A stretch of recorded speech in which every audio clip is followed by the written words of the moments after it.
Hello students. Welcome to I exam B. Welcome to bank B channel of I exam B. मेरा नाम है करण सरदाना और हम रोज सुबह 11 बजे क्वांट के कुछ वीडियोस लेके आते हैं आपके लिए। तो 11 बजे ये वीडियो रोज लाइव होता है स्टूडेंट्स। इस वीक से हमने स्पेशली बैंक और इंश्योरेंस एग्जाम के लिए ये स्पेशल सीरीज स्टार्ट की है। तो आइए आज के वीडियो में पढ़ते हैं सिंप्लीफिकेशन शॉर्टकट्स के अंदर सर्ज एंड इंडिसेस का कॉन्सेप्ट। सारे बैंकिंग इंश्योरेंस एग्जाम के लिए ये हेल्पफुल रहेगा। तो स्टूडेंट्स इस वीक में मैंने आपको पहले करवाया है square, square root, cube, cube root कैसे निकालते हैं, मल्टीप्लिकेशन। आज हम बात करेंगे सर्ज इंडिसेस और कल बात करेंगे बॉड मास की। सो आपको कुछ स्क्वायर कुछ क्यूब पहले से याद रखने हैं, टेबल्स भी आपको याद होने चाहिए, परसेंटेज के फ्रैक्शन भी आपको याद होने चाहिए। इतना काम आप खुद से करिएगा और इन सब की आपको ट्रिक्स सीखनी है जो मैंने काफ़ी सारी वीडियोज़ में कराई है। तो अब बात करते हैं स्टूडेंट्स सर्च इंडिसेस। इसके कुछ रूल्स होते हैं जो आपको सबसे पहले ध्यान रखने हैं। पहला रूल है, अगर आप किसी दो नंबर को मल्टीप्लाई कर रहे हो जिनका बेस सेम है, मल्टीप्लाई करते हो तो पावर ऐड हो जाती है। कहने का मतलब अगर 2 की पावर 7 और 2 की पावर 3 को मल्टीप्लाई करोगे तो 2 की पावर 10 हो जाएगी। ध्यान रखना है। ऐसे ही अगर आप डिवाइड कर रहे हो तो पावर माइनस हो जाएगी। अगर 2 की पावर 7 ऊपर हो और 2 की पावर 3 नीचे हो तो माइनस हो जाएगी, 2 की पावर 4 रह जाएगी, 7 में से 3 गया तो 4 रह जाएगा। तो मल्टीप्लाई के केस में पावर जुड़ती है, डिवाइड के करते टाइम में पावर माइनस होती है। अगला रूल ध्यान रखना है कि किसी की पावर m है और आगे n पावर है तो ये दोनों मल्टीप्लाई होते हैं। ब्रैकेट के अंदर और बाहर अगर पावर हो तो ये आपकी मल्टीप्लाई होती है। ठीक है, मान लीजिए आपके पास 3 की पावर 4 है और फिर 2 पावर है तो कुल मिला के ये 3 की पावर 8 हो जाएगी। ऐसे ही अगर आप यहाँ देखें ए बी का पावर n है ब्रैकेट में, आप इसे अलग अलग भी दोनों का पावर अलग अलग कर सकते हैं। जैसे 6 की पावर 4 है तो 6 2 इंटू 3 होता है तो हम इसे 2 की पावर 4 अलग कह सकते हैं, 3 की पावर 4 अलग कह सकते हैं। तो पूरी ब्रैकेट में आप दोनों को अलग अलग करना चाहो तो पावर भी दोनों पे अलग अलग हो जाएगी। अगला रूल है सेम चीज डिवाइड में भी, जैसे मल्टीप्लाई में पावर अलग अलग हो रही है, डिवाइड में भी आप दोनों की पावर अलग अलग बोल सकते हो। नेक्स्ट है, किसी की पावर जीरो जो होती है वो 1 होती है। ऐसे ही कुछ हमारे पास कुछ और रूल्स हैं सर्ड्स के। जब रूट में नंबर आ जाए, जैसे रूट का मतलब होता है हमारे पास नॉर्मली पावर आधा, यहाँ पे 2 लिखा नहीं होता, ये अंडरस्टूड होता है कि ये अंडर रूट है, स्क्वायर रूट है तो आधी है।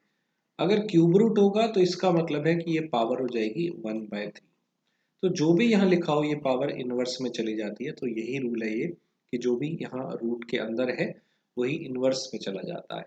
अगर 64 की पावर आपको सिक्स रूट बताना है तो आपसे 64 की पावर वो 1/6 पूछ रहा है।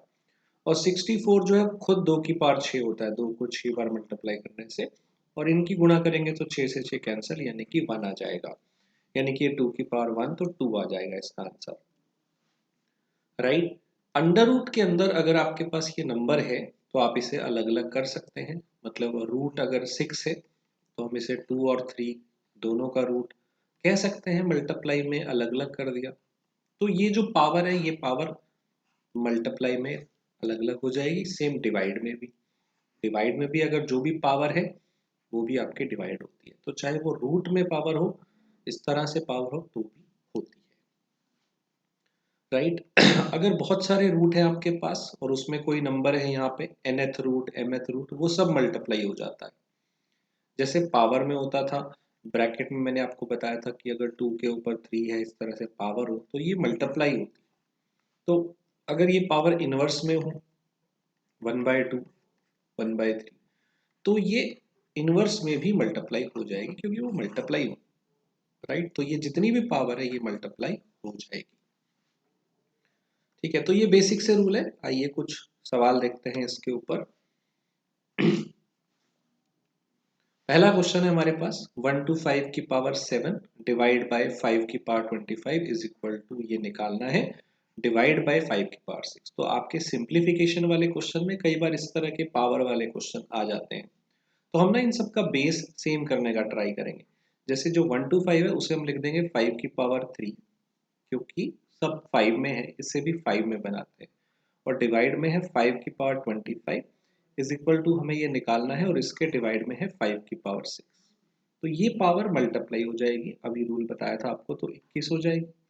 डिवाइड में 24 है, इनटू में ये इधर जाएगा तो मल्टीप्लाई हो जाएगा। अब ऊपर देखिए तो मल्टीप्लाई हो रहा है जिसमें पावर ऐड होती है जब बेस सेम हो, तो वो 27 हो जाएगा, और नीचे है 24। अब देखिए बेस सेम है, आप डिवाइड कर रहे हो तो पावर माइनस हो जाएंगी, तो 27 में से 24 जाएगा, 3 आ जाएगा, मतलब ये 125 आपको आंसर दे देगा। सिंपल है, राइट। अगला क्वेश्चन देखते हैं। 1296 की power minus half is equal to, ये निकालना है और इसके डिवाइड में ये है, तो 1296 की पावर माइनस हाफ है इज इक्वल टू एक्स हमें निकालना है, और नीचे आपके पास है पावर -1/4, तो इसको उधर ले जाते हैं, ये मल्टीप्लाई में हो जाएगा, तो x का वैल्यू हो जाएगा 1296 की पावर माइनस हाफ इंटू ये, ठीक है। तो इसे थोड़ा सॉल्व करते हैं। अब ये जो 1296 होता है ना, ये 36 का स्क्वायर होता है, और 36 जो है वो खुद 6 का स्क्वायर, यानी कि ये टोटल कुल मिला के आपके पास जो पावर आ जाएगी वो 6 की पावर आ जाएगी, राइट। तो 6 की पावर 4 जो है ये माइनस हाफ इंटू ये भी 6 की पावर 4, इसकी पावर भी -1/4। तो अगर आप देखेंगे ये दोनों की पावर है तो इसे इकट्ठा ही कर लेते हैं, 6 की पावर 4, ये पावर ऊपर की ऐड हो जाएगी, तो -1/2 और -1/4 को ऐड कर लेते हैं, एलसीएम 4 आ गया, ये 2 पे जाएगा, ये 1 पे, तो -3/4 आ जाएगा। अब ये पावर मल्टीप्लाई होगी तो 4 कैंसिल, आंसर आ गया 6 की पावर -3, पर ऐसा तो नहीं दिया है, थोड़ा सिंप्लीफाई करना पड़ेगा इसे, तो इसे हम क्या लिख सकते हैं, इसे हम क्या लिख सकते हैं, जब इनवर्स पावर हो ना तो उसे हम, जब ये नेगेटिव पावर हो तो इसे इनवर्स में लिख सकते हैं, पॉजिटिव पावर में कन्वर्ट हो जाएगा, और 6 की पावर 3 कितना होता है 216, यानी कि सी आपका आंसर आ जाएगा। तो इस तरह से आप ये क्वेश्चन कर सकते हैं। तो स्टूडेंट इस टाइप से आपको सारे रूल्स ध्यान रखने हैं जो मैंने आपको बताए थे। So this question is for you, इसका आंसर मुझे कमेंट में बताइएगा क्या आएगा। आई होप आपको ये रूल समझ में आए होंगे, इसकी आपको प्रैक्टिस करनी है, क्योंकि जब सिंप्लीफिकेशन के 5 क्वेश्चन आपसे पूछे जाएंगे किसी भी बैंक, पीओ के, इंश्योरेंस के एग्जाम में, तो उन 5 क्वेश्चन में आपको ये रूल्स लगाने पड़ेंगे। साथ के साथ अगर आप क्लरिकल का पेपर देते हैं तो वहाँ तो 10 क्वेश्चन आ जाते हैं, 12 क्वेश्चन आ जाते हैं, 15 भी आ जाते हैं, तो उनमें सिंप्लीफिकेशन में ये चीज़ें आपके काम आएंगी, right. So we have best online course for target bank insurance exam 2024। Target banking exam हमारे पास कोर्स ऑनलाइन अवेलेबल है, इसमें आप एनरोल कर लीजिए। साथ के साथ NICL की अभी भी डेट है अप्लाई करने की, इसे कर दीजिएगा। UIIC भी, AO भी डेट है, इनका भी कोर्स अवेलेबल है। GIC और UIC अगर आपने भरा है, CSIR, इनकी डेट निकल चुकी है, बट कोर्सेज अवेलेबल हैं, तो आप उसे ले सकते हैं। हमारे कोर्स में लाइव क्लासेस भी होती हैं, साथ के साथ वीडियो, नोट्स, टेस्ट, सब कुछ मिलता है। इस नंबर पे कॉल करके ज़्यादा जानकारी ले सकते हैं। वेबसाइट है iexami.com, ऐप डाउनलोड कर लीजिएगा and we prepare you 50% faster. Thank you, subscribe करिएगा, बेल आइकन दबाइए।